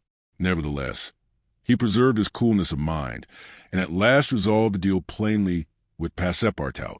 If he did not find it practicable to arrest Fogg at Hong Kong, and if Fogg made preparations to leave that last foothold of English territory, he, Fix, would tell Passepartout all. Either the servant was the accomplice of his master, and in this case the master knew of his operations and he should fail, or else the servant knew nothing about the robbery, and then his interest would be to abandon the robber. Such was the situation between Fix and Passepartout. Meanwhile, Phileas Fogg moved about above them, in the most majestic and unconscious indifference. He was passing methodically in his orbit around the world, regardless of the lesser stars which gravitated around him. Yet there was nearby what the astronomers would call a disturbing star, which might produce an agitation in this gentleman's heart. But no, the charms of Ouida failed to act, to Passepartout's great surprise, and the disturbances, if they existed, would have been more difficult to calculate than those of Uranus, which led to the discovery of Neptune. It was every day an increasing wonder to Passepartout, who read in Ouida's eyes the depths of her gratitude to his master. Phileas Fogg, though brave and gallant, must be, he thought, quite heartless. As to the sentiment which this journey might have awakened in him, there was clearly no trace of such a thing, while poor Passepartout existed in perpetual reveries. One day he was leaning on the railing of the engine room and was observing the engine when a sudden pitch of the steamer threw the screw out of the water. The steam came hissing out of the valves, and this made Passepartout indignant. "The valves are not sufficiently charged," he exclaimed. "We are not going. Oh, these English! If this was an American craft, we should blow up, perhaps, but we should at all events go faster." Chapter 18, in which Phileas Fogg, Passepartout, and Fix go each about his business. The weather was bad during the latter days of the voyage. The wind, obstinately remaining in the northwest, blew a gale and retarded the steamer. The Rangoon rolled heavily, and the passengers became impatient of the long, monstrous waves which the wind raised before their path.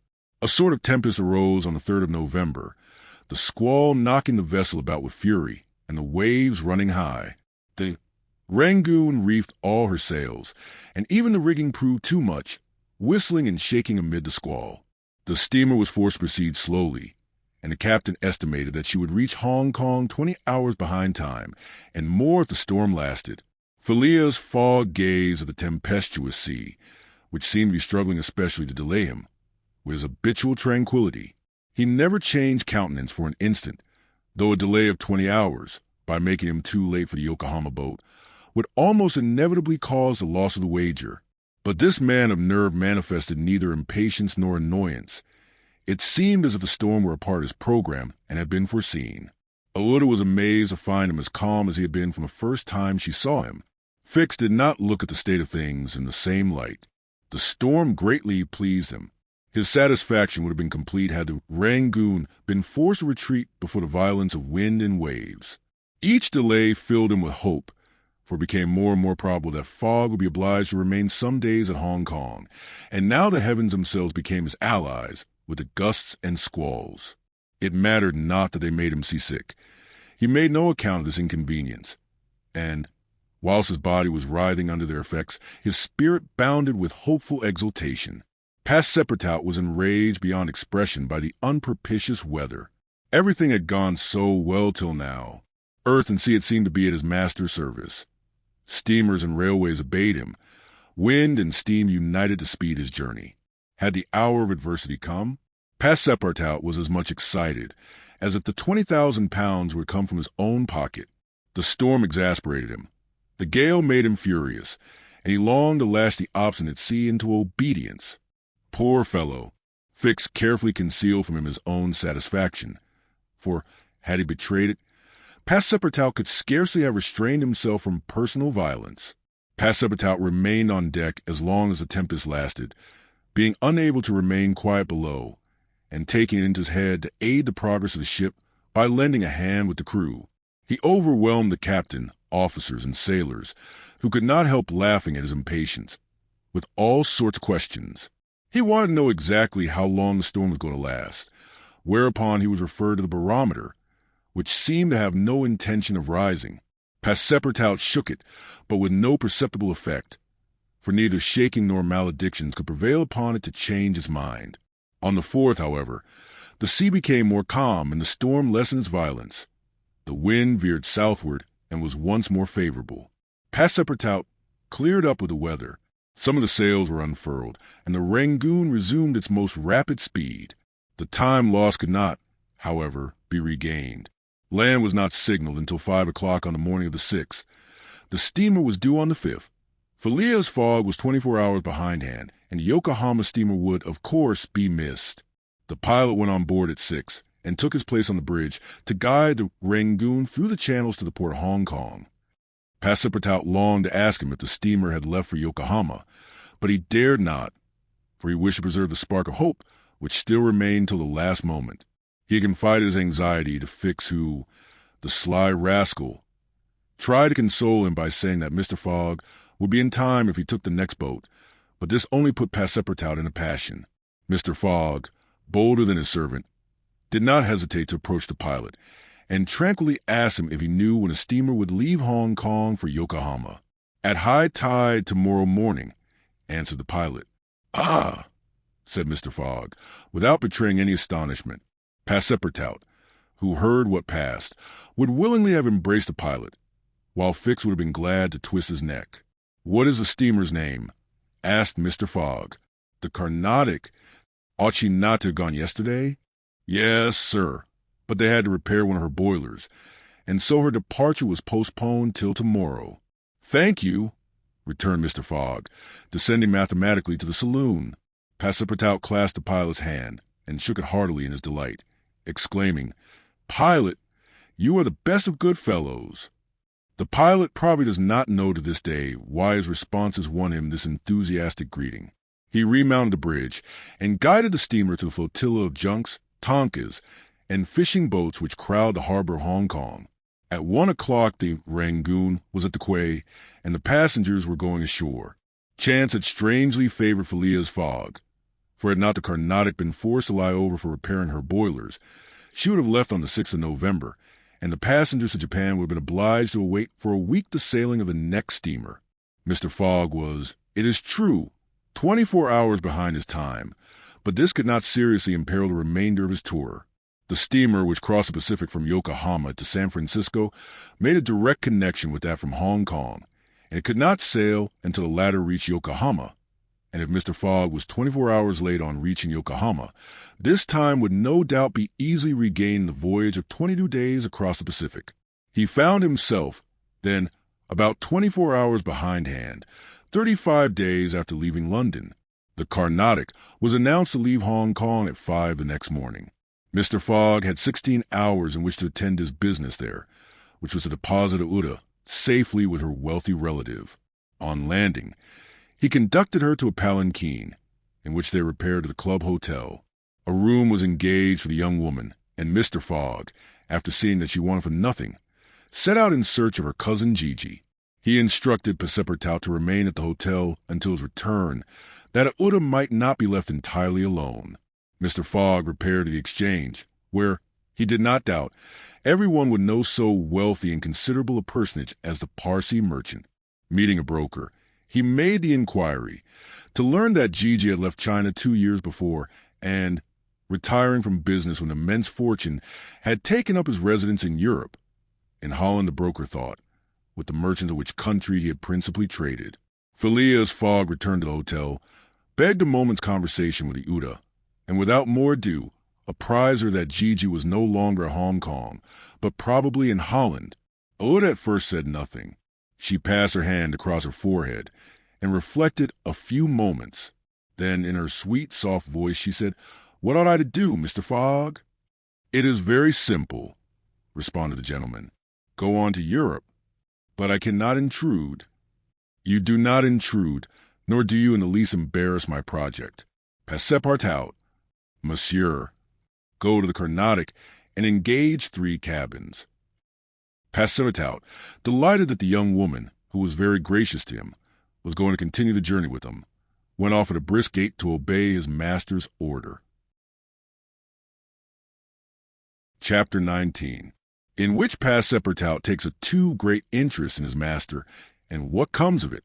Hong Kong is an island which came into the possession of the English by the Treaty of Nanking after the War of 1842, and the colonizing genius of the English has created upon it an important city and an excellent port.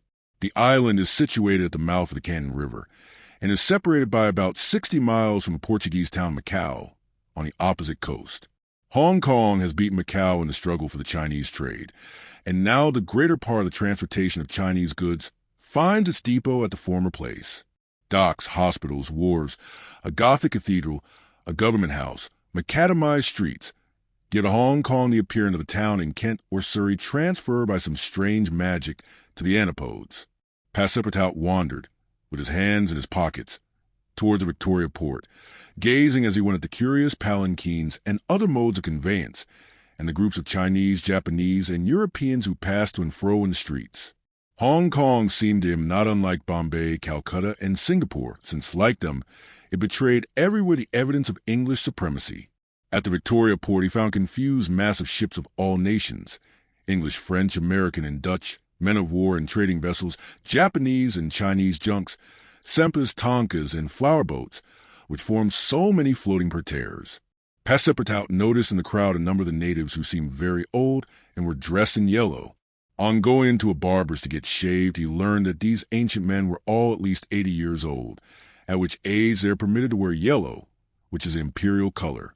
Passepartout, without exactly knowing why, thought this very funny. On reaching the quay where they were to embark on the Carnatic, he was not astonished to find Fix walking up and down. The detective seemed very much disturbed and disappointed. "This is bad," muttered Passepartout. "For the gentlemen of the Reform Club." He accosted Fix with a merry smile, as if he had not perceived that gentleman's chagrin. The detective had, indeed, good reasons to inveigh against the bad luck which pursued him. The warrant had not come. It was certainly on the way, but as certainly it could not now reach Hong Kong for several days, and, this being the last English territory on Mr. Fogg's route, the robber would escape, unless he could manage to detain him. "Well, Monsieur Fix," said Passepartout, "have you decided to go with us so far as America?" "Yes," returned Fix, through his set teeth. "Good!" exclaimed Passepartout, laughing heartily. "I knew you could not persuade yourself to separate from us. Come and engage your berth."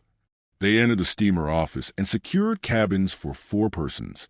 The clerk, as he gave them the tickets, informed them that, the repairs on the Carnatic having been completed, the steamer would leave that very evening and not next morning, as had been announced.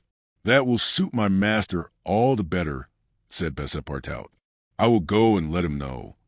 Fix now decided to make a bold move. He resolved to tell Passepartout all. It seemed to be the only possible means of keeping Phileas Fogg several days longer at Hong Kong. He accordingly invited his companion into a tavern, which caught his eye on the quay. On entering, they found themselves in a large room handsomely decorated, at the end of which was a large camp bed furnished with cushions. Several persons lay upon this bed in a deep sleep. At the small tables which were arranged about the room some 30 customers were drinking English beer, porter, gin, and brandy, smoking, the while, long red clay pipes stuffed with little balls of opium mingled with essence of rose. From time to time one of the smokers, overcome with a narcotic, would slip under the table, whereupon the waiters, taking him by the head and feet, carried and laid him upon the bed. The bed already supported 20 of these stupefied sots. Fix and Passepartout saw that they were in a smoking house haunted by those wretched, cadaverous, idiotic creatures to whom the English merchants sell every year the miserable drug called opium, to the amount of £1,400,000, thousands devoted to one of the most despicable vices which afflict humanity. The Chinese government has in vain attempted to deal with the evil by stringent laws. It passed gradually from the rich, to whom it was at first exclusively reserved, to the lower classes, and then its ravages could not be arrested. Opium is smoked everywhere at all times by men and women in the Celestial Empire, and once accustomed to it, the victims cannot dispense with it, except by suffering horrible bodily contortions and agonies. A great smoker can smoke as many as 8 pipes a day, but he dies in 5 years. It was in one of these dens that Fix and Passepartout, in search of friendly glass, found themselves. Passepartout had no money, but willingly accepted Fix's invitation in the hope of returning the obligation at some future time. They ordered 2 bottles of port, to which the Frenchman did ample justice, whilst Fix observed him with close attention. They chatted about the journey, and Passepartout was especially merry at the idea that Fix was going to continue it with them. When the bottles were empty, however, he rose to go and tell his master the change in the time of the sailing of the Carnatic. Fix caught him by the arm and said, "Wait a moment." "What for, Mr. Fix?" "I want to have a serious talk with you." "A serious talk?" cried Passepartout, drinking up the little wine that was left in the bottom of his glass. "Well, we'll talk about it tomorrow. I haven't time now." "Stay. What I have to say concerns your master." Passepartout, at this, looked attentively at his companion. Fix's face seemed to have a singular expression. He resumed his seat. "What is it that you have to say?" Fix placed his hand upon Passepartout's arm, and, lowering his voice, said, "You have guessed who I am?" "Parbleu," said Passepartout, smiling. "Then I'm going to tell you everything." "Now that I know everything, my friend." "Ah, that's very good. But go on, go on. First, though, let me tell you that those gentlemen have put themselves to a useless expense." "Useless," said Fix. "You speak confidently. It's clear that you don't know how large the sum is." "Of course I do," returned Passepartout. 20,000 pounds. 55,000, answered Fix, pressing his companion's hand. "What?" cried the Frenchman. "Has Monsieur Fogg dared? 55,000 pounds. Well, there's all the more reason for not losing an instant," he continued, getting up hastily. Fix pushed Passepartout back in his chair and resumed. 55,000 pounds, and if I succeed, I get 2,000 pounds. If you'll help me, I'll let you have 500 of them." "Help you?" cried Passepartout, whose eyes were standing wide open. "Yes. Help me keep Mr. Fogg here for 2 or 3 days." "Why, what are you saying?" "Those gentlemen are not satisfied with following my master and suspecting his honor, but they must try to put obstacles in his way. I blush for them." "What do you mean?" "I mean that it is a piece of shameful trickery. They might as well waylay Mr. Fogg and put his money in their pockets." "That's just what we count on doing." "It's a conspiracy, then," cried Passepartout, who became more and more excited as the liquor mounted in his head, for he drank without perceiving it. "A real conspiracy, and gentlemen, too. Bah!" Fix began to be puzzled. "Members of the Reform Club," continued Passepartout, "you must know, Monsieur Fix, that my master is an honest man, and that, when he makes a wager, he tries to win it fairly." "But who do you think I am?" asked Fix, looking at him intently. "Parbleu, an agent of the members of the Reform Club, sent out here to interrupt my master's journey. But, though I found you out some time ago, I've taken good care to say nothing about it to Mr. Fogg." "He knows nothing, then?" "Nothing," replied Passepartout, again emptying his glass. The detective passed his hand across his forehead, hesitating before he spoke again. What should he do? Passepartout's mistake seemed sincere, but it made his design more difficult. It was evident that the servant was not the master's accomplice, as Fix had been inclined to suspect.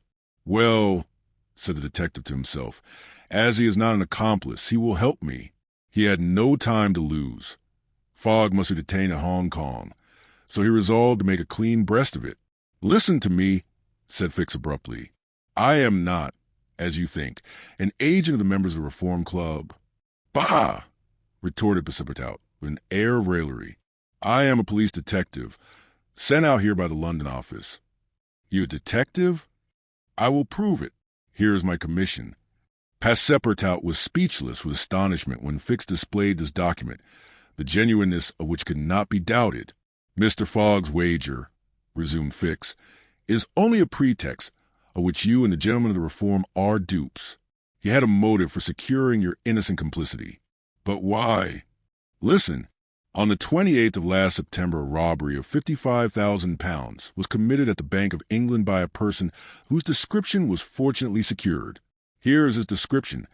It answers exactly to that of Mr. Phileas Fogg. "What nonsense!" cried Passepartout, striking the table with his fist. "My master is the most honorable of men. How can you tell? You know scarcely anything about him. You went into his service the day he came away. And he came away on a foolish pretext, without trunks and carrying a large amount in banknotes. And yet you are bold enough to assert that he is an honest man." "Yes, yes," repeated the poor fellow mechanically. "Would you like to be arrested as his accomplice?" Passepartout, overcome by what he had heard, held his head between his hands, and did not dare to look at the detective. Phileas Fogg, the savior of Ouda, that brave and generous man, a robber, and yet how many presumptions there were against him. Passepartout essayed to reject the suspicions which forced themselves upon his mind. He did not wish to believe that his master was guilty. "Well, what do you want of me?" said he at last with an effort. "See here," replied Fix. "I have tracked Mr. Fogg to this place, but as yet I have failed to receive the warrant of arrest for which I sent to London. You must help me to keep him here in Hong Kong." But I will share with you the £2,000 reward offered by the Bank of England." "Never," replied Passepartout, who tried to rise, but fell back, exhausted in mind and body. "Mr. Fix," he stammered, "even should what you say be true, if my master is really the robber you are seeking for, which I deny, I have been am in his service. I have seen his generosity and goodness, and I will never betray him, not for all the gold in the world. I come from a village where they don't eat that kind of bread. You refuse?" "I refuse." "Consider that I've said nothing," said Fix, "and let us drink." "Yes, let us drink." Passepartout felt himself yielding more and more to the effects of the liquor. Fix, seeing that he must, at all hazards, be separated from his master, wished to entirely overcome him. Some pipes full of opium lay upon the table. Fix slipped one into Passepartout's hand. He took it, put it between his lips, lit it, drew several puffs, and his head, becoming heavy under the influence of the narcotic, fell upon the table. "At last," said Fix, seeing Passepartout unconscious. "Mr. Fogg will not be informed of the Carnatic's departure, and if he is, he will have to go without this cursed Frenchman." And, after paying his bill, Fix left the tavern. Chapter 20, in which Fix comes face to face with Phileas Fogg. While these events were passing at the opium house, Mr. Fogg, unconscious of the danger he was in of losing the steamer, was quietly escorting Ouda about the streets of the English quarter, making the necessary purchases for the long voyage before them. It was all very well for an Englishman like Mr. Fogg to make the tour of the world with a carpet-bag. A lady could not be expected to travel comfortably under such conditions. He acquitted his task with characteristic serenity, and invariably replied to the remonstrances of his fair companion, who was confused by his patience and generosity. "It is in the interest of my journey, a part of my program." The purchases made, they returned to the hotel, where they dined at a sumptuously served table d'hôte, after which Ouda, shaking hands with her protector after the English fashion, retired to her room for rest.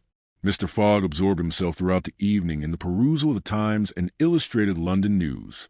Had he been capable of being astonished at anything, it would have been not to see his servant return at bedtime. But, knowing that the steamer was not to leave for Yokohama until the next morning, he did not disturb himself about the matter. When Passepartout did not appear the next morning to answer his master's bell, Mr. Fogg, not betraying the least vexation, contented himself with taking his carpet-bag, calling Ouda, and sending for a palanquin. It was then 8 o'clock. At 9:30, it being then high tide, the Carnatic would leave the harbor.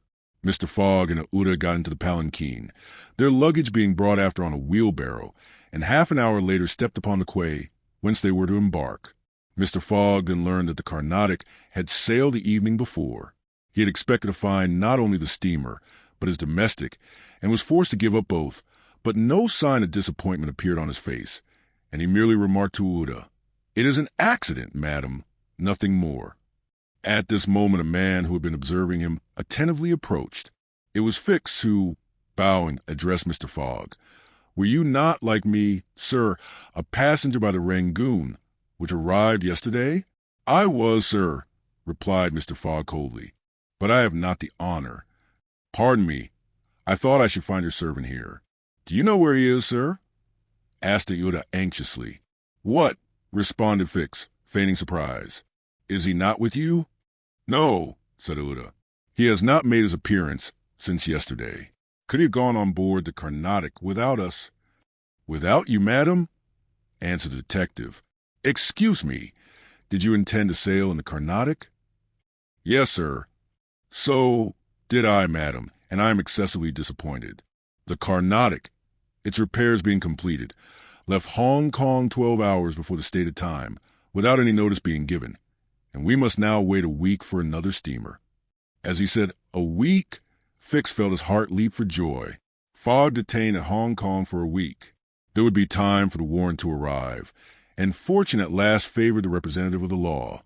His horror may be imagined when he heard Mr. Fogg say, in his placid voice, "But there are other vessels besides the Carnatic, it seems to me, in the harbor of Hong Kong." And, offering his arm to Uda, he directed his steps toward the docks in search of some craft about to start. Fix, stupefied, followed. It seemed as if he were attached to Mr. Fogg by an invisible thread. Chance, however, appeared really to have abandoned the man that had hitherto served so well. For 3 hours Phileas Fogg wandered about the docks, with the determination, if necessary, to charter a vessel to carry him to Yokohama, but he could only find vessels which were loading or unloading, and which could not therefore set sail. Fix began to hope again. But Mr. Fogg, far from being discouraged, was continuing his search, resolved not to stop if he had to resort to Macao, when he was accosted by a sailor on one of the wharves. "Is your honor looking for a boat? Have you a boat ready to sail?" "Yes, your honor, a pilot boat, number 43, the best in the harbor." "Does she go fast?" "Between 8 and 9 knots the hour." "Will you look at her?" "Yes." "Your honor will be satisfied with her." "Is it for a sea excursion?" "No, for a voyage." "A voyage?" "Yes." "Will you agree to take me to Yokohama?" The sailor leaned on the railing, opened his eyes wide, and said, "Is your honor joking?" "No, I have missed the Carnatic, and I must get to Yokohama by the 14th at the latest, to take the boat for San Francisco." "I am sorry," said the sailor, "but it is impossible. I offer you £100 per day, and an additional reward of £200 if I reach Yokohama in time." "Are you in earnest?" "Very much so." The pilot walked away a little distance, and gazed out to sea, evidently struggling between the anxiety to gain a large sum and the fear of venturing so far. Fix was in mortal suspense. Mr. Fogg turned to Uda and asked her, "You would not be afraid, would you, madam?" "Not with you, Mr. Fogg," was her answer. The pilot now returned, shuffling his hat in his hands. "Well, pilot," said Mr. Fogg. "Well, your honor," replied he, "I could not risk myself, my men, or my little boat of scarcely 20 tons on so long a voyage at this time of year. Besides, we could not reach Yokohama in time, for it is 1,660 miles from Hong Kong." "Only 1,600, said Mr. Fogg. "It's the same thing." Fix breathed more freely. "But," added the pilot, "it might be arranged another way." Fix ceased to breathe at all. "How?" asked Mr. Fogg. "By going to Nagasaki, at the extreme south of Japan, or even to Shanghai, which is only 800 miles from here. In going to Shanghai, we should not be forced to sail wide of the Chinese coast, which would be a great advantage, as the currents run northward and would aid us." "Pilot," said Mr. Fogg, "I must take the American steamer at Yokohama, and not at Shanghai or Nagasaki." "Why not?" returned the pilot. "The San Francisco steamer does not start from Yokohama. It puts in at Yokohama and Nagasaki, but it starts from Shanghai." "You're sure of that?" "Perfectly." "And when does the boat leave Shanghai?" "On the 11th at 7 in the evening. We have, therefore, for days before us, that is 96 hours, and in that time, if we had good luck and a southwest wind and the sea was calm, we could make those 800 miles to Shanghai." "And you could go—" "In an hour, as soon as provisions could be got aboard and the sails put up. It is a bargain. Are you the master of the boat? Yes, John Bunsby, master of the Tankadere. Would you like some earnest money? If it would not put your honor out. Here are £200 on account, sir, added Phileas Fogg, turning to Fix. If you'd like to take advantage. Thanks, sir. I was about to ask a favor. Very well. In half an hour we shall go on board. But poor Passepartout? Urged Aouda, who was much disturbed by the servant's disappearance. I shall do all I can to find him, replied Phileas Fogg, while Fix, in a feverish, nervous state, repaired to the pilot boat. The others directed their course to the police station at Hong Kong. Phileas Fogg there gave Passepartout's description and left a sum of money to be spent in the search for him, the same formalities having been gone through at the French consulate, and the palanquin having stopped at the hotel for the luggage, which had been sent back there. They returned to the wharf. It was now 3 o'clock, and pilot boat No. 43, with its crew on board and its provisions stored away, was ready for departure. The Tankadere was a neat little craft of 20 tons, as gracefully built as if she were a racing yacht. Her shining copper sheathing, her galvanized ironwork, her deck, white as ivory, betrayed the pride taken by John Bunsby in making her presentable. Her two masts leaned a trifle backward. She carried brigantine, foresail, storm jib, and standing jib, and was well rigged for running before the wind, and she seemed capable of brisk speed, which, indeed, she had already proved by gaining several prizes in pilot boat races. The crew of the Tankadere was composed of John Bunsby, the master, and 4 hardy mariners, who were familiar with the Chinese seas. John Bunsby himself, a man of 45 or thereabouts, vigorous, sunburnt, with a sprightly expression of the eye, an energetic and self-reliant countenance, would have inspired confidence in the most timid. Phileas Fogg and Aouda went on board, where they found Fix already installed. Below deck was a square cabin, of which the walls bulged out in the form of cots, above a circular divan. In the center was a table provided with a swinging lamp. The accommodation was confined, but neat.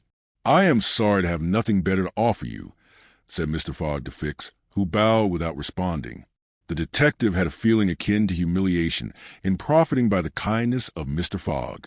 It's certain, thought he, though rascal as he is a polite one.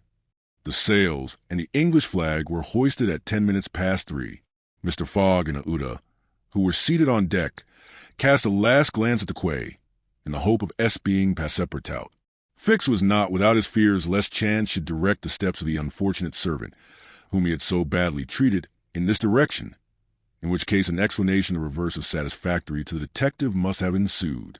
But the Frenchman did not appear, and, without doubt, was still lying under the stupefying influence of the opium.